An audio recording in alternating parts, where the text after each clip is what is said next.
Ассалаумағалейкум, құрметті қазақ елі, құрметті менің каналымның тіркелушілері. Бүгін біз мына балапандардың шыққан күннен бастап қандай жем беріледі, қандай суға қандай дәрумендер қосып беру қажет екендігі туралы айтатын боламыз. Бірінші күннен бастап балапандарға шыққан күннен бастап қайнаған суды құмшекер араластырып береміз. Бірінші күні ол глюкоза есебінде болады. Және екінші күннен бастап мына антибиотикті берсек болады. Антибиотик бұны бір күн ғана беру керек, екінші күн ғана. Одан кейін мына чиктоник беріледі. 3 күн беруге болады, 5 күнде беруге болады.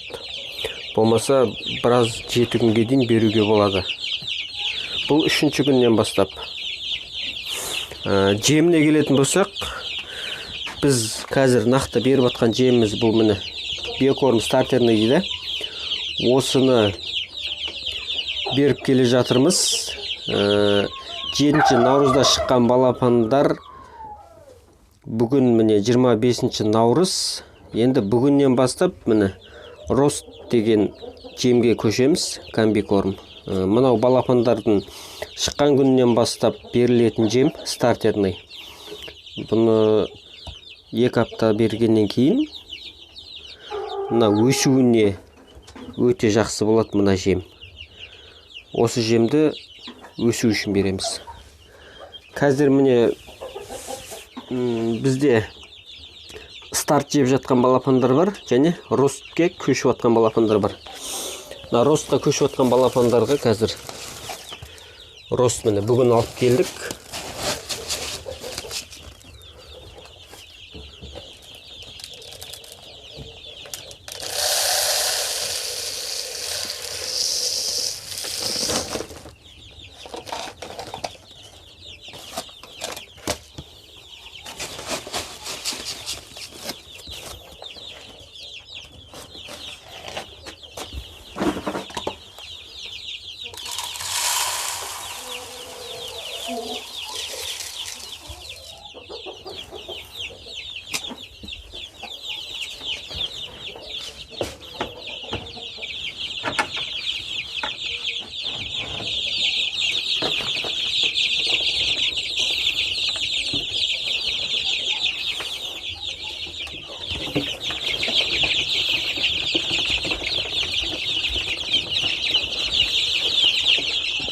Бұларға рост беріп атырық.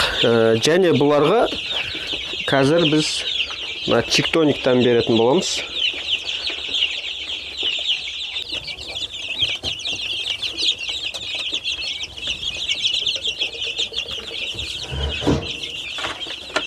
Және төбедегі балапандар бізде антибиотик ішкен кеше.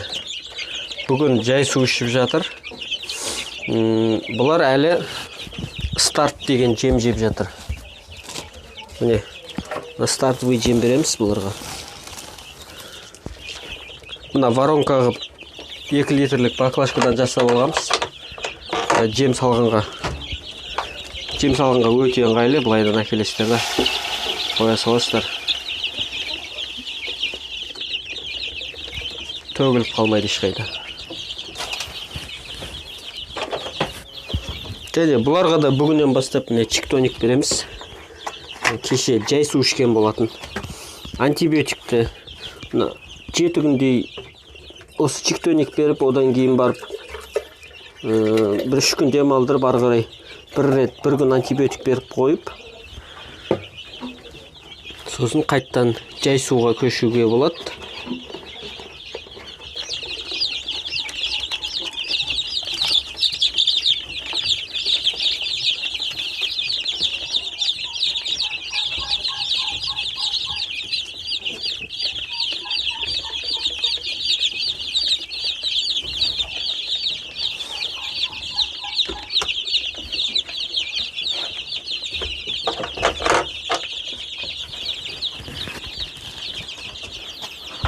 Міне осы балапандардың жемі туралы сіздерге айттым. Енді Мына жемдерді үнемі берген ауырлық қылады, қалтаға да ауыр болады. Сол үшін алдағы уақытта 1,5 айға жақындағанда балапандарға қолдан жем жасап беретін боламыз. Ол туралы видео болады, жеке бөлек.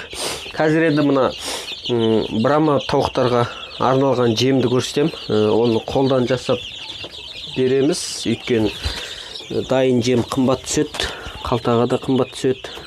Міне мынау дар велиса деген дәрі. Дәрі болғанда дәрі емес, бұл осындай қоспа жемге араластырып беретін.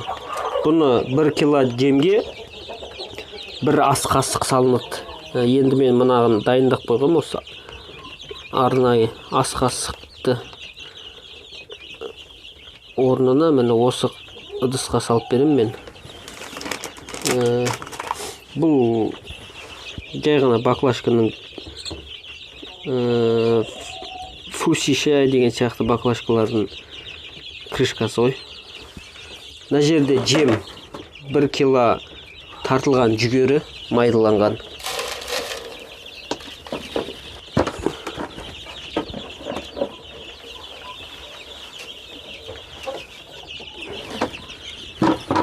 Жарты кило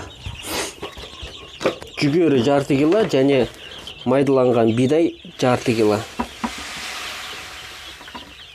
Екеуін араластырып 1 кило етеміз да. Сөйтіп міне 1 килограмм жемге 1 ас қасық араластырамыз. Енді ыңғайлы болу үшін үлкен ыдысқа араластырайын.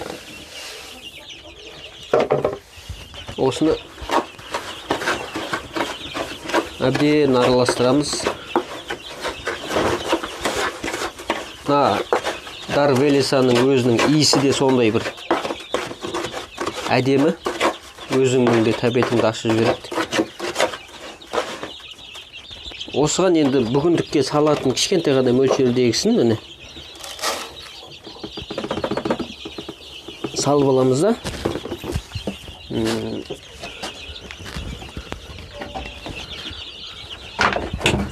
Шамалы су қосамыз. Көп емес, кішкене ғана. Қатты суламаймыз.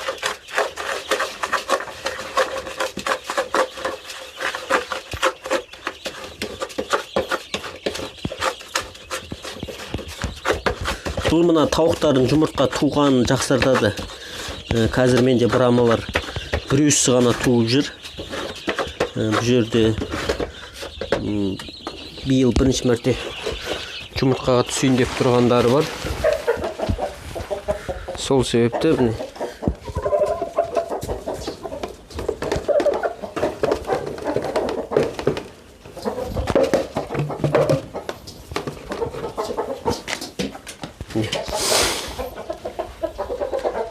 үш тауық, бір қораз бар.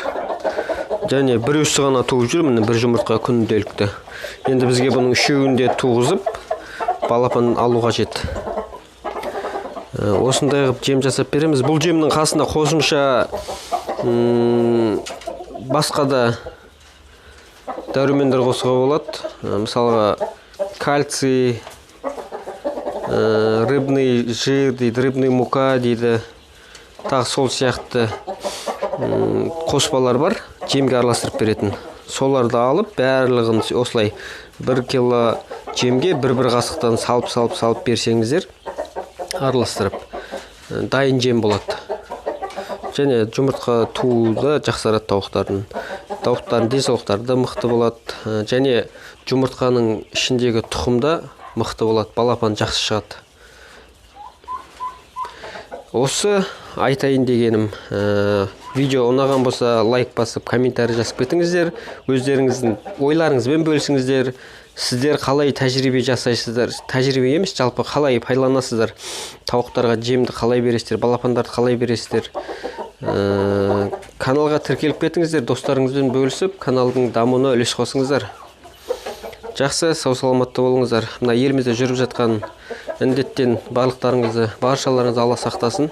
Отбасыларыңыз аман болсын.